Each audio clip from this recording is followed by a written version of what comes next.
If you were on the fence about getting the Klein MODbox, you may want to stick around and watch this whole video. There's one thing that could potentially change your mind, and it may steer you away from buying the Klein MODbox. And let me go ahead and tell you what it is. It is the problem with the... All right guys, welcome back to my channel. So today, it's been almost a year since I've done a video on the Klein MODbox. I have it behind me, and we're going to talk a little bit about it. I have used it extensively.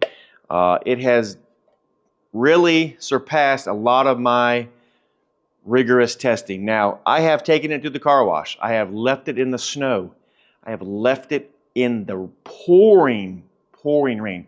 I put it on my truck going down the road with the wind blowing, and it never has ever got any water inside of it. The only time the water I actually ever got inside this box, I'm going to show you here in a second, is when there was water on the top. I opened it and it seeped in there, or the rain was coming down. Never has it failed me.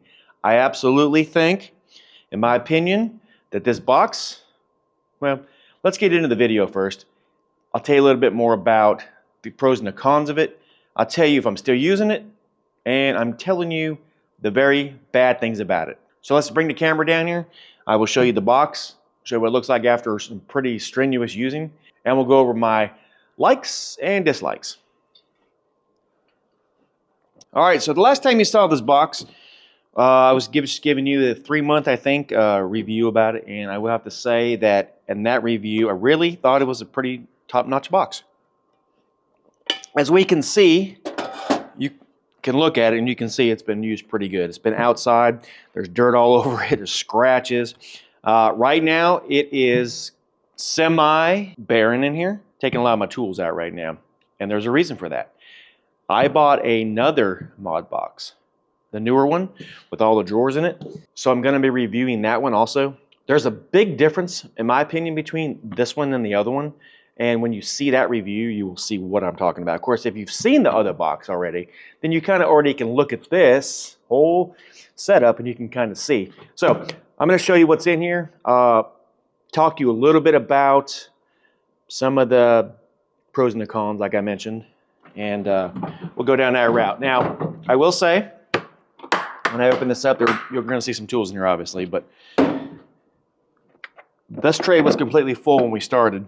It has never flipped out when this thing was over. So, in other words, if this thing was to tip, these trays stay where they are. They do not have all the wire nuts flying out of here or what have you. Now, let me just show you this real quick. So we were at a job, and you can see all the pine needles and everything in here. And this thing actually, I forgot to latch it, and it blew up, and pretty much it stayed open for almost a week because it rained and I couldn't get in there. But of course, the rain didn't get in here, but the wind blew. And anyway, so this is what all the pine needles are about. But, you know, this box, you can see right through here, it has a gasket on it, and it has never dropped a drop of water in here, minus the time, like I said, when you open it and the water actually gets in here because of, you know, the rain on the lid or whatever. So this box right here, this top one right here, is probably one of my most used and most favorite ones because, you know, obviously you can take this off, and it's a smaller toolbox. So a lot of the times I would just put the stuff that I needed in here and then take it to the job, or leave the other stuff in the car or the truck, whatever, and just take this box in here. Because a lot of times, you know, you open it up, you have your wire nuts, your staples, your Romex connectors, and I had basically all the hand tools I needed right here. And it was very convenient for me just to take this little box in versus taking a bucket, tool pouch, drills, and all that. I had everything condensed into here. Now, if I did need to stay in there longer, or I needed, obviously, more stuff, you know, I would go down to the next box. And, of course, the way to get into the next box is you lift this up, pull this up, and you pull this off, boom, and you set it to the side, and then you have this one. Now, I'm just going over this again because if you've never watched the first video, which I recommend that you do, first 2 videos, then you can see, you know, so what I really think of it from the first get-go to now. And then if I needed something else, I just take this box in, and then I got this box. Now, obviously, there's stuff in here that I don't use all the time, but the stuff that is in here, I needed. And if I needed a bigger box, I would just put the stuff in here that I needed to transport. You know, I bought a lot of these things right here, these little mod extensions, and I'm gonna tell you what an awesome piece of equipment. You can just take that out, you know, if you need it. If you don't need it, take it out of the box completely. Gives you a lot more room. So same with this box, never has leaked. Now, one con I'm gonna tell you about this particular box right here. You know, and I said it at the beginning of the video, you know, is it a deal breaker for me? I don't know. Because I'm gonna show you what I don't like about this box. And it's not the end of the world for me, but it is a problem. So let me just show you what it is. Let's go ahead and close this up. We'll take this off, set this to the side. Now, this box would always house all my drills or saws or whatever I needed in here. So this is obviously the bigger box.